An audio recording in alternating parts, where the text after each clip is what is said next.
So, good morning, good afternoon, good evening, people, wherever you may be. My name is Gareth Worthington. I am a fellow sci-fi author, but more importantly, a volunteer for the BSFA, doing a series of interviews with authors from across the spectrum of people that are involved with our organization and from across the world. And today we have Donald Oghenechovwe, who is quite a famous author in a very short space of time. Donald, thank you for being here with us and being brave enough to be on camera too. That's quite a rare thing with our authors. Yeah, hi. Yeah, pleased to meet you, Gareth. Cool, man. So let's kind of dig into it, and we'll kind of kick off with the fact that your rise to fame, if you want to call it that, has been pretty quick, really.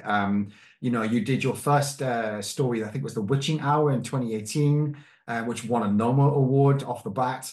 I mean, and now it's 2024, and your name is essentially everywhere in the sci-fi community, which is fantastic. But when did you actually start writing, and kind of why did you start writing? Okay. I started writing actually from when I could write, like literally write, I Yeah. was trying to tell stories from a very young age because I grew up on books, so naturally, I wanted to tell my own stories. I started with fan fiction, with recreating the works that I'd read, extending them, so yeah, that long ago. It's been a while. I've been writing forever. So 2018 was more of just that ideation or that phase of my writing career, which led to this current iteration. So yeah, but I've been writing since I could write. Yeah, So yeah. that's usually the way, right? So So one of those things. which adds up to what you're talking about, the supposed quick rise. You know how they say you basically spend a lifetime of preparation is behind a night of success. So Yeah. I understood, I was very familiar with all the speculative fiction writers. I've read them. I've drowned myself in the work. So it was sort of like I was refamiliarizing myself with the industry. I knew it as intimately as people who had been there all their lives. You know, it's funny. I was looking at an old post I made a while back. One of my colleagues in the industry who read my work, wrote a blog for me. I looked through my social media and I saw an old post of me talking about him. He was just a distant person that you never think you would meet. You know how you think about, say, Tolkien. Hmm. It's not someone you ever expect to meet. It's a distant figure. Yeah. And I saw a post of me talking about, oh my God, if I could ever write like this person someday. It was a distant dream. It's not something you expect to happen. And I look at my inbox and I'm talking with this person and he considers me a colleague, and Yeah. he's read my work and he talked about my work, so it's like, yeah, I've been around for a while, Yeah. so even if not on the scene. So Yeah. yeah. No, that's absolutely true. Yeah, it's always a lifetime of work behind it. People don't see the other things that you've done before you look famous. So that makes total sense. And you mentioned drowning yourself in the other spec fiction writers. Are there any in particular that really influenced you? I've read a lot of the fantasy greats, Raymond D. Feast. I read, Robert Jordan, Terry Mhm. Goodkind, Piers Anthony, Tad Williams, Margaret Weiss and Tracy Hickman, Salvatore, um, Anna Rice. Basically, I read everything that came out of the fantasy genre back in the day. J.R.R. R. Martin, and surprisingly, some of these people who are still alive and we have read my work as well. So Yeah, yeah, yeah, it's that's pretty really cool. a full circle thing. Yeah, yeah. I mean, you like I say, you've won an award list basically as long as my arm for your spec fiction, which is told through the lens of African spiritual realities. And I believe you've been kind of you coined the phrase Afro Pantheology. Can you talk me Yeah. through that and what that means? Okay. Yeah, so it's that's really a bit of a it's it has different dimensions to it. It's a genre, it's a genre label, it's a term, but it's really not, it doesn't stop at genre. It diverges into the structural aspects of book selling, Hmm. categorization. For example, when you walk into a bookstore, you're going to see fantasy genre, you're going to see different genres, and you're going to see books that fall under those genres. Yeah, And categorization, that's where categorization comes in. yeah, There are certain works that are representative or represented under genre labels, particular works. yeah, It's not as encompassing as it should be. So the idea of genre, it's not just an idea. It's physically manifested in what we read, how we read. And yeah. the fantasy genre has certain limitations in that it does not cater to certain works by certain people. Hmm. For example, lots of African works that are not considered fantasy or science fiction, they have this fantastical element. So, but they are not represented because of the rigidity of the genre. So we have to create new systems that Yeah, cater to us. So that's where Afro Pantheology comes in. A lot of works that will not necessarily be considered fantasy will have a place to stand under. So yeah. it represents all these spiritual religious systems Hmm. that even spread into works of all these different writers. So it's basically giving it a home. That's what Afro Pantheology is. It's a home for the works of people like me and people from where I am, which are left unhoused or Yeah. uncatered to by the larger yeah genre. Yeah. No, that makes total sense. I have to say it's my one single hated question from a publisher. Where would your book sit on a shelf? Who would you sit between? Exactly. I detest that question, especially if you're trying to write something new. So for yourself, and other people writing from Afro pantheology, it's where would you say your book sits? I mean, I think it's amazing that you basically created your own and said, well, we don't, this is ours. I mean, that's Yeah. awesome. Yeah, and it's a very important thing, because a lot of writers only want to think about how is my story going to come out? What's the plot of my story? Yeah. But and a very important part is who reads the work. Hmm. How does it spread? Because Yeah. art isn't just art is politics. There are ideas in the Yeah. work. It matters how the work spreads. It matters who gets to see it. And who Yeah. gets to see it is affected by which labels they are on, which shelves they are put on, how they Yeah. are categorized. So, we have to think about these things and, play an active role in shaping them. Yeah. No, that makes total sense. Just out of interest, I mean, you said you're calling from Nigeria at the moment, right? That's where you're calling from today. Yes, I Um, am. when you include your pantheology, are you including spiritual realities from other parts of Africa too, only from Nigeria? Like where are you drawing your things from? Oh yeah, it's African. Afro means African. Afro pantheology is a portmanteau of Afro and pantheology. Hmm. Pantheology is the study of gods and religions and bodies Hmm. of knowledge, bodies Yeah. of, religious bodies of knowledge. So Afro means African. So Afro pantheology is, fiction or works that represent African religions, gods, and bodies of knowledge. So it's an encompassing thing. Of course, I cannot represent the entirety of it. Sure. I'm just one experience, but Yeah. it's larger than one person. I believe that in time, more people will come to embrace it, and it's going to grow. Yeah. And hopefully I have the privilege of helping shape that. I'm an editor and a publisher as well.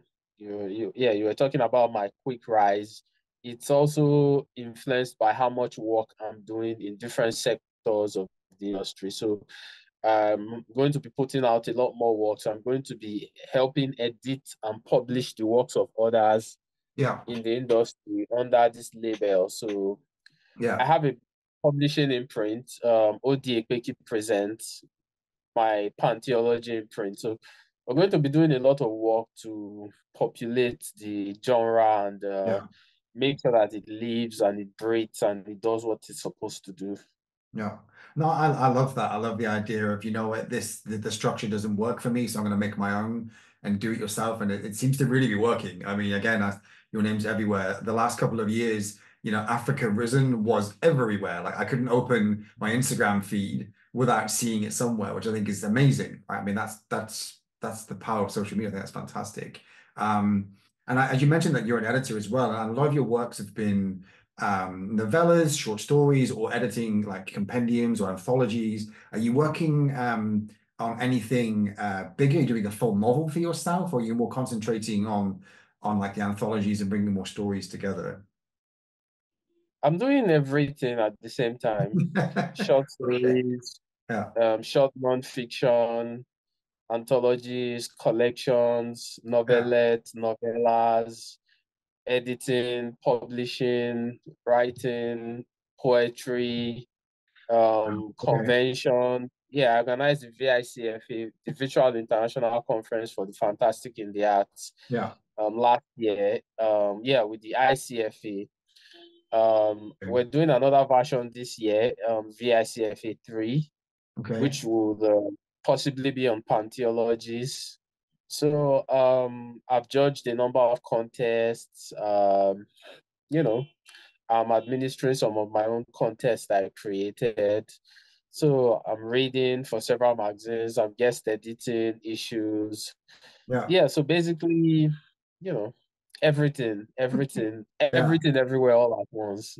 Yeah, that's fantastic. That's a lot of work. You can't sleep much with all that work going on. I mean, you know, if you, I mean, obviously, it's very, very important to you to get the voices out there and talk about, you know, Afro Pantheology and really just bring those voices to people.